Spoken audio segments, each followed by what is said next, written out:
Ассалаумағалейкум қазақ елі, амансыздар ма? Енді жалпы кешегі сот отырыстары туралы айтып өтейін. Бұл жердегі мақсат Ордабасы аудандық, яғни сотында әділдік жүріп жатыр ма, жоқ, бұрмалау сот болып жатыр ма? Өздеріңіз құқықтық бағаны өздеріңіз бересіздер деген ойда, сол мақсатта ғой. 21 мамыр 2026 жылы Түркістан облысы Ордабасы аудандық сотында кешегі күні 2 сот отырысы болды. Яғни біріншісі 27 қаңтар 2026 жылы Түркістан облысы Ордабасы ауданы Мұхаммед Хайдар Дулати атындағы жалпы білім беретін мектеп директоры Төлтебай Балжан Алтынбекқызы нөмірі 5-ші бұйрықпен мені мектептен босатқан болатын. Жұмыс берушінің тарапынан бастамасы бойынша еңбек шартын бұзу. Яғни ол Қазақстан Республикасының еңбек кодексінің 52-ші бабының 1-ші тармағының 16-ші тармақшасы бойынша. Яғни бұл тарқатып айтайын, теріс қылық жасады, екінші рет қайтадан теріс қылық жасап жатсың деп сол заңда солай көрсетілген. Яғни ол жерде сол бап бойынша бірден жұмыстан шығаруға болады. Енді біз оны келіспейміз деп аудандық сотқа бергенбіз. Енді қазір сол кеше 21 мамыр 2026 жылдың сағат күндізгі 3-те сот отырысы болды. Одан кейін сағат 5-те осы күні, кешегі күні жекеше айыптау бойынша, яғни Төлтебай Балжан Алтынбекқызы 22-ші бұйрықты шығарады. Яғни ол 18 желтоқсан 2025 жылы мені оқу орынбасарынан босатқан бұйрықтың заңсыз деп біз шағым түсіргенбіз Ордабасы аудандық сотына. Яғни оның заңсыз екенін еңбек инспекциясы заңсыз мына бұйрықты еңбек кодексінің заңнамасын бұзып шығарған бұйрығыңыз заңсыз деп нұсқама берген. Сол нұсқаманы орындаймын деп 5-ші бұйрықпен оның күшін жойған. Енді сол қылмыс екенін анықтап, қылмыстық сот процесі болып жатыр. Яғни Қазақстан Республикасының қылмыстық процестік кодексінің 152-ші бабының 1-ші тармағы бойынша еңбек заңнамасын бұзу ең негізгі әрекет. Енді сол бойынша екінші сот. Бірінші сот бойынша, яғни 5-ші бұйрық ашық сот отырысы болғаннан кейін, оны қазір мен кешен қол тимеді, Facebook әлеуметтік желісіне, YouTube каналыма салам, жүктеймін. Ал қылмыстықты салуға болмайды соттың шешімі бойынша. Бірақ мен қылмыстық процесті жалпы тарқатып айтайын. Сот процесі басталды. Осы 3-ші сот отырысы болып жатыр қылмыстық бойынша. Ол жерде сот процесін бітірудің негізі бар. Өйткені ол 22-ші бұйрықты шығарған кезде еңбек инспекциясы соны нұсқама береді. Соның нұсқама бойынша оның күшін жойды, бірақ жою арқылы мені жұмыста босатты. Қылмыс екені анықталып тұр, еңбек заңнамасын бұзып тұр. Бұл кісі Төлтебай Балжан Алтынбекқызы еңбек заңнамасын, яғни еңбек кодексін білмей немесе әдейі білмей шығарды ма, бірақ енді ол жерде білмей қалдым, мен білмей қол қойдым деген жауаптылықтан босатпайды. Заңда сөйтіп көрсетілген қылмыстық процесс кодексте.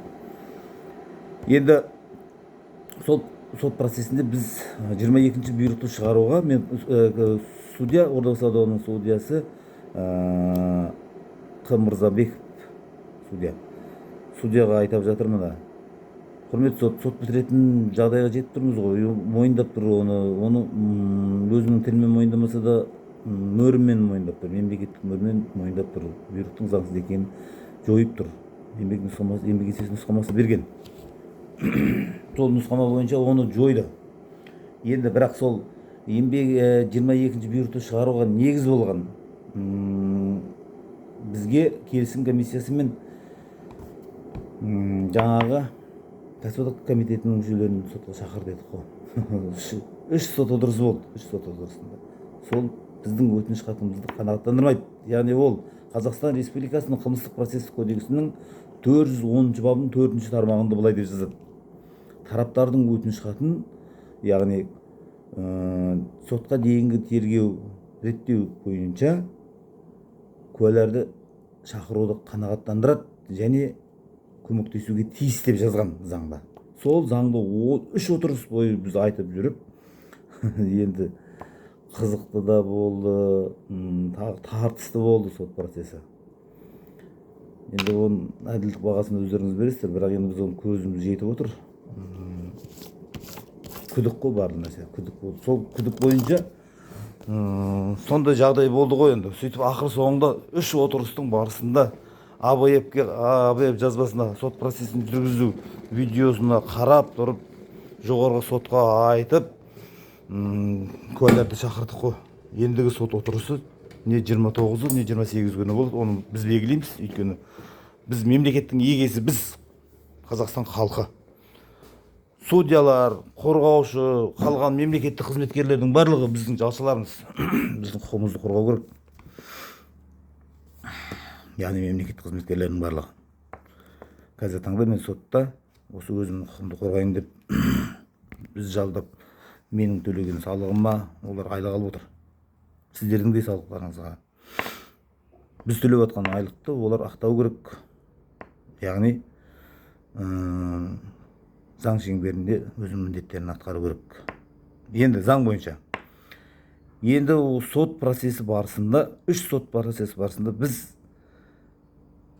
заңды талап қою арқылы, тағы да айтамын, Қазақстан Республикасының қылмыстық процестік кодексінің 410 бабының 4 тармағын негізге ала отырып, куәлерді шақыруға саудаластық қой кеше.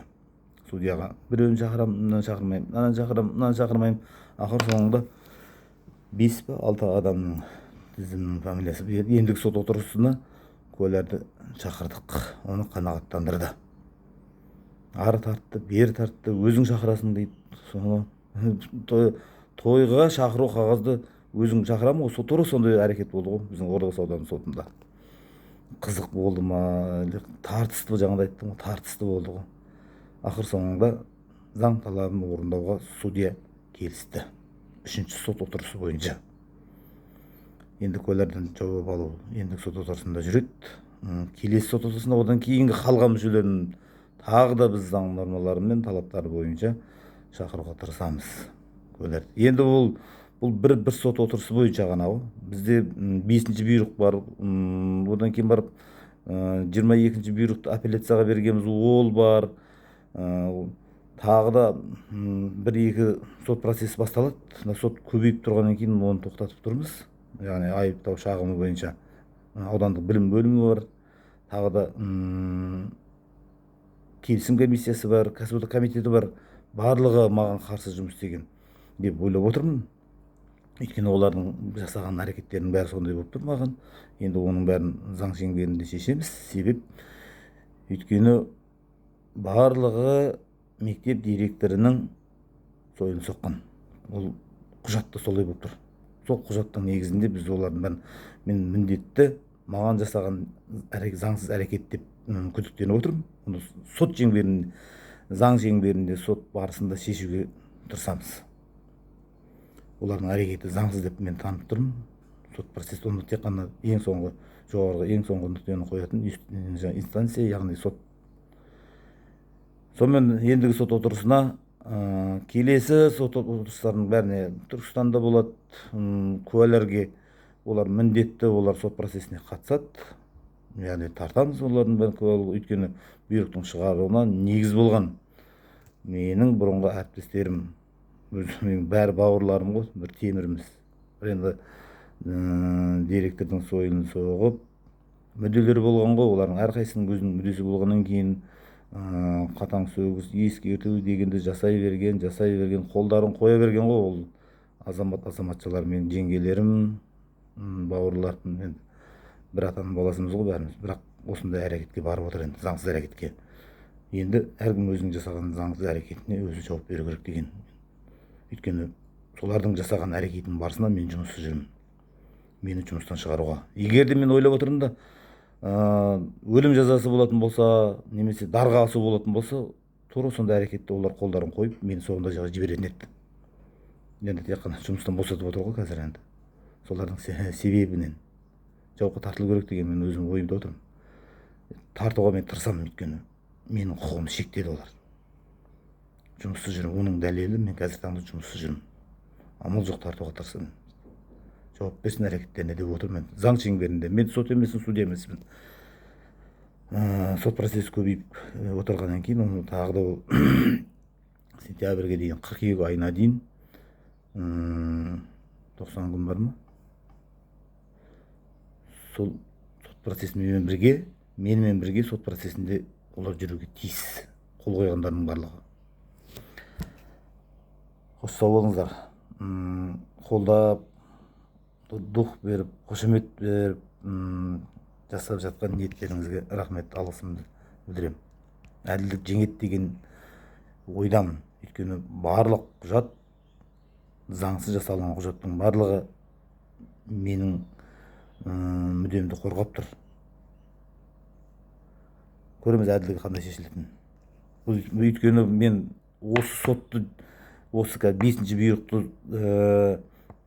жеңсем де, жеңбесем де апелляцияға берем. Өйткені жасап жатқан әрекеттер, біреулердің жасап жатқан әрекеттері ол міндетті жазасын алу керек деген. Кім болса да, прокурор ма, судья ма, білім бөлімі ма, әкімшілік па, жасаған әрекеттеріне жауап беру керек. Өйткені мен ешкімге жала жабып жатқан жоқпын. Менің мүддемді